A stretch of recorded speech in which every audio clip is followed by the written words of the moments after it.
আসসালামু আলাইকুম। প্রিয় দর্শক, আমাদের অন্তর্বর্তীকালীন সরকারের প্রধান উপদেষ্টা ডক্টর মোহাম্মদ ইউনূস আজ তার যে ভেরিফাইড ফেসবুক পেজ, মানে chief adviser government of Bangladesh, এই শিরোনামে যে ফেসবুক পেজটা আছে, সেখানে উনি একটা পোস্ট দিয়েছেন এবং আমার কাছে মনে হয়েছে এটা খুবই একটা গুরুত্বপূর্ণ পোস্ট। প্রধান উপদেষ্টা নিজে জনগণের সঙ্গে তার মত বিনিময়ের জন্য যে ফেসবুক এবং সোশ্যাল মিডিয়ার যে মাধ্যমটা বেছে নিয়েছেন, এটা আমার কাছে খুব ভালো লেগেছে। ভালো লেগেছে এই কারণে উনি এটা অনেক দিন ধরেই করছেন। উনি এখানে একটা কমেন্ট করছেন, উনি একটা পোস্ট দিচ্ছেন, কিছু ইনফরমেশন দিচ্ছেন জনগণকে, এবং সঙ্গে সঙ্গে তার পেছনে জনগণও তো রিয়াকশন দিচ্ছে। এটা খুবই আমার কাছে মনে হয়েছে খুব ভালো জিনিস, এবং এটা যদি চলতে থাকে তাহলে আমার ভালো, আমি এটাকে মনে করবো যে মানুষের সঙ্গে, সরকারের সঙ্গে জনগণের একটা মানে মত বিনিময়ের একটা সুযোগ এখানে থাকে, এবং তাতে হয়তো প্রকৃত চিত্রটা চলে আসতে পারে যে আসলে কি হচ্ছে, সরকার কি করছে, অথবা সরকার কি করছে বলে দাবি করছে। এই সমস্ত নানা প্রসঙ্গ কিন্তু উঠে আসতে পারে। তো আমি আজকে যে পোস্টটা নিয়ে কথা বলতে চাই, সেই পোস্টটাতে উনি যে কাজটা করেছেন সেটা হলো, আমাদের এখানে এই দেশে গত এক বছরে, মানে এই ডিসেম্বর 2025 সালে, মানে উনি যে সময়টা পরিপূর্ণভাবে ছিলেন, এই সময়ে সংখ্যালঘু সংক্রান্ত যতগুলি ঘটনা ঘটেছে তার একটা ফিরিস্তি উনি দিয়েছেন, এবং এই লম্বা একটা পোস্ট দিয়েছেন, এবং লম্বা পোস্টের নিচে মূল যে বক্তব্যটা, ওনার যে মূল যে আপনার যে মেসেজটা, সেটা হচ্ছে গিয়ে এই সংখ্যালঘু সংশ্লিষ্ট অধিকাংশ ঘটনায় সাম্প্রদায়িক সহিংসতা নয়, এই হলো তার মূল মেসেজ। এই মেসেজটা জিতে যে তিনি যেটা করেছেন, তিনি পুলিশের নানা রকম নথি পর্যালোচনা করে একটা পরিসংখ্যান দিয়েছেন, এবং সেই পরিসংখ্যানে উনি বলেছেন যে 2025 সালে এ ধরনের সংখ্যালঘু সংশ্লিষ্ট 645টি ঘটনার তথ্য পাওয়া গেছে, এবং সেই 645টি কি কি আছে না আছে তিনি সেগুলি উল্লেখ করেছেন। এবং উল্লেখ করতে যে উনি যে ব্রেকআপটা দিয়েছেন, উনি ব্রেকআপে বলেছেন যে সাম্প্রদায়িক উপাদান রয়েছে এমন ঘটনা হচ্ছে মাত্র 71টি, মানে 645টির মধ্যে সাম্প্রদায়িক উপাদান রয়েছে এমন ঘটনা 71টি, এবং এই 71টির মধ্যে 38টি ঘটনা হলো মন্দির ভাঙচুর, মন্দিরে চুরি ঘটেছে একটা, হত্যাকাণ্ড হয়েছে একটা, মন্দিরে অগ্নি সংযোগ হয়েছে 8টা, অন্যান্য 23টা। এই অন্যান্যের মধ্যে রয়েছে প্রতিমা ভাঙার হুমকি, ফেসবুকে পোস্ট, উপাসনালয়ের আঙিনায় ক্ষতি ইত্যাদি, এরকম 23টা ঘটনা। এবং এগুলোর মধ্যে পুলিশ 50টাতে মামলা দায়ের করেছে, 50 জনকে গ্রেপ্তার করেছে, এবং অন্যান্য 21টাতে অন্যান্য ব্যবস্থা নিয়েছে। এই হলো ওনার ব্যাখ্যা। এবং এর বাইরে যে ঘটনাগুলি আছে, সেরকম ঘটনার সংখ্যা হচ্ছে 574।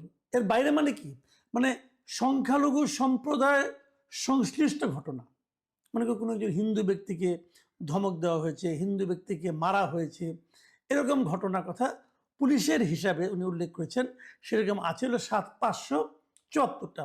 এবং তার মধ্যে কি কি আছে, প্রতিবেশী বিরোধ 51টা, জমি সংক্রান্ত বিরোধ 23টা, চুরি 106টা, পূর্ব শত্রুতা 26, অস্বাভাবিক মৃত্যু 172। অস্বাভাবিক মৃত্যু 172 মানে এটা কি ভাই? অস্বাভাবিক মৃত্যু জিনিসটা কি বোঝার চেষ্টা করেন। এই অস্বাভাবিক মৃত্যু হচ্ছে 172টা, এরা সবাই সংখ্যালঘু, এবং এটা ওনার বিবেচনায় সাম্প্রদায়িক সহিংসতা নয়। ধর্ষণ 58টা, এটাও সাম্প্রদায়িক সহিংসতা নয় ওনার বিবেচনায়। অন্যান্য হলো 138টা। এই হলো ওনার হিসাব। এবং উনি যে সাম্প্রদায়িক যেটা বলেছেন, মানে মন্দির এবং মন্দির সংক্রান্ত যে ঘটনাগুলি ঘটেছে, কেবল এগুলি ওনার দৃষ্টিতে সাম্প্রদায়িক ঘটনা।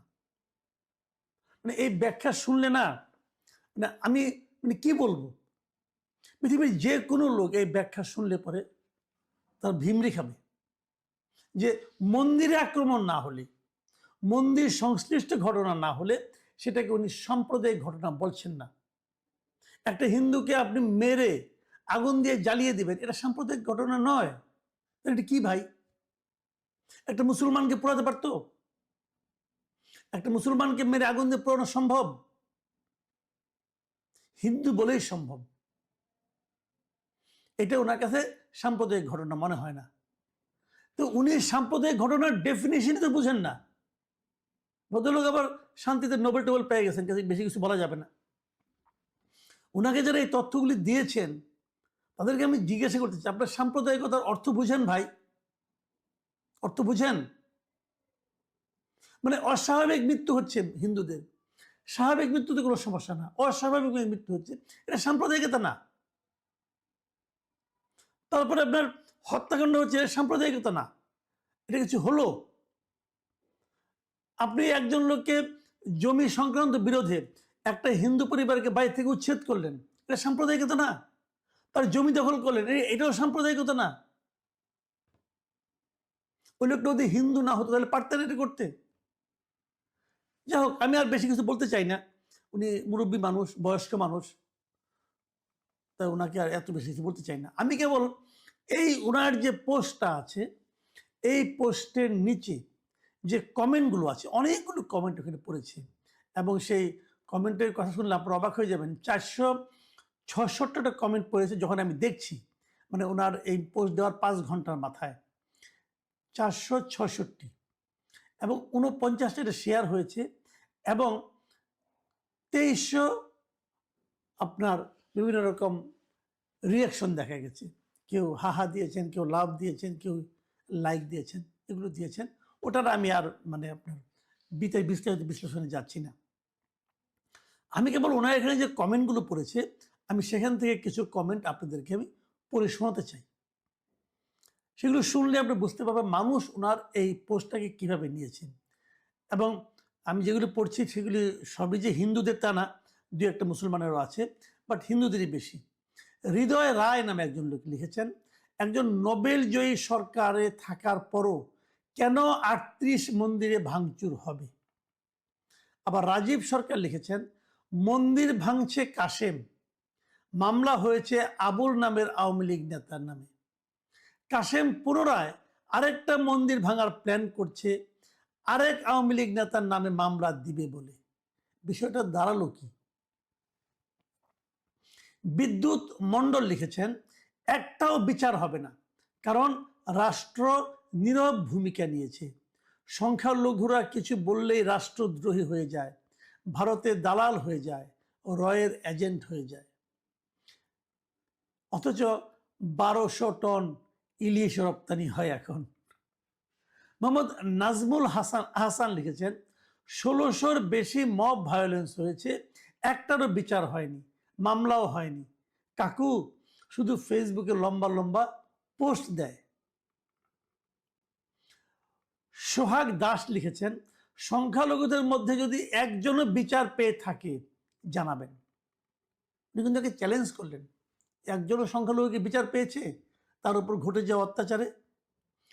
সুরঞ্জিত বাবু সেন লিখেছেন, এতদিন পরে কেন এমন বাক্য বলতে হলো, কোনো কিছু আছে নাকি পর্দার আড়ালে?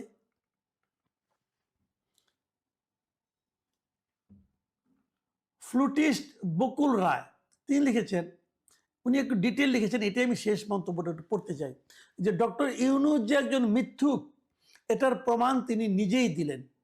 2025 সালে 645টি ঘটনার মধ্যে শুধু 71টি ঘটনায় সাম্প্রদায়িক উপাদান পাওয়া গেছে বলেছেন ডাক্তার ইউনূস। তার হিসাব হলো, মন্দির ভাঙচুরের 38টা মন্দিরের চুরি একটা, হত্যাকাণ্ড একটি, মন্দিরে অগ্নিসংযোগের 8টি, প্রতিমা ভাঙার হুমকি, ফেসবুক পোস্ট, উপাসনালয়ের আঙ্গিনায় ক্ষতির মতো 23টি ঘটনা রয়েছে। অর্থাৎ শুধু তিনি বোঝাতে চাচ্ছেন যে মন্দিরে হামলা হলে সাম্প্রদায়িক হামলা, অন্য ঘটনাগুলো যেহেতু মন্দিরের নয় তাই ওগুলো সাম্প্রদায়িক নয়। শুধু 2025 সালের কিছু জনপ্রিয় সংবাদ দেখি। 1, দীপুকে নগ্ন করে অর্ধমৃত অবস্থায় পুড়িয়ে মারা তো মন্দিরে হয়নি। রাউজানের ঘরে তালা দিয়ে আগুন দেওয়া, সেটাও মন্দিরে হয়নি। ঝিনাইদহে হাতে লাল সুতা থাকায় ভারতীয় গুপ্তচর বলে গোপাল বিশ্বাস নামে হিন্দু যুবককে মারধর, মন্দিরে হয়নি। রংপুরের গঙ্গাচড়া উপজেলায় হিন্দু সম্প্রদায়ের বাড়িঘর ভাঙচুর, লুটপাট, অগ্নিসংযোগ, এটাও মন্দিরে হয়নি। এর বাইরে অপ্রকাশিত ঘটনা বাদ, এগুলো তো সবাই জানে, এগুলো মন্দিরে বা উপাসনালয়ে হয়নি। কিন্তু ডক্টর ইউনূসের দেওয়া ৭১টি ঘটনা শুধু মন্দিরের, তার মানে এগুলোকে সংখ্যালঘু নির্যাতন হিসেবে দেখেন না তিনি। দৃষ্টির আড়াল থেকে এরকম অনেক ঘটনা আছে, তাকে প্রধান উপদেষ্টা বলতে লজ্জা করে। এরকম মিথ্যুক একজন বাংলাদেশ পরিচালনা করেন।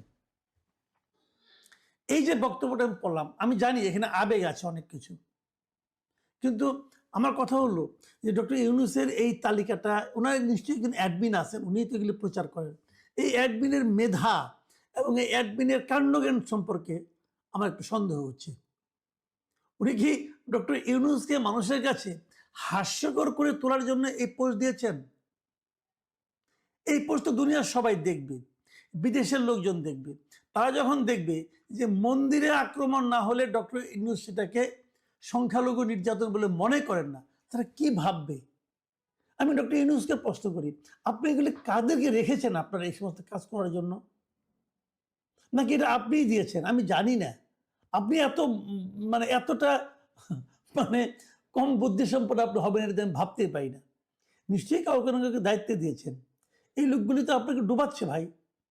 অবশ্য আপনি এমনি তো ডুবার আর খুব বেশি একটা বাকি নাই, যতটুকু আছে সেটুকুও ডুবাবে এরা। একটু সতর্ক হন। আপনার নামে যা কিছু প্রচারিত হয় সেগুলোর সম্পর্কে একটু সতর্ক হওয়া দরকার, কারণ যা কিছুই প্রচারিত হচ্ছে আপনার ভেরিফাইড অ্যাকাউন্টে দায় দায়িত্ব কিন্তু আলটিমেটলি আপনাকেই নিতে হবে, এবং গালি সেটা আপনাকেই শুনতে হবে। প্রিয় দর্শক, আমরা দেশে কোনো ধরনের সাম্প্রদায়িক সংঘাত চাই না, আমরা সংঘাতই চাই না। আর সংখ্যালঘুর উপর আক্রমণ সেটা তো আরও চাই না। একটা দেশ কতটা সভ্য সেটা আসলে নির্ভর করে সেই দেশে সংখ্যালঘুরা কতটা নিরাপদে থাকতে পারেন তার উপর। এই উপলব্ধিটা যতক্ষণ পর্যন্ত আমাদের না হবে ততক্ষণ পর্যন্ত আমরা আসলে ক্রমাগত নিজেদের বর্বরতায় প্রকাশ করে যাব। প্রিয় দর্শক, এখন এ পর্যন্তই। আল্লাহ হাফেজ।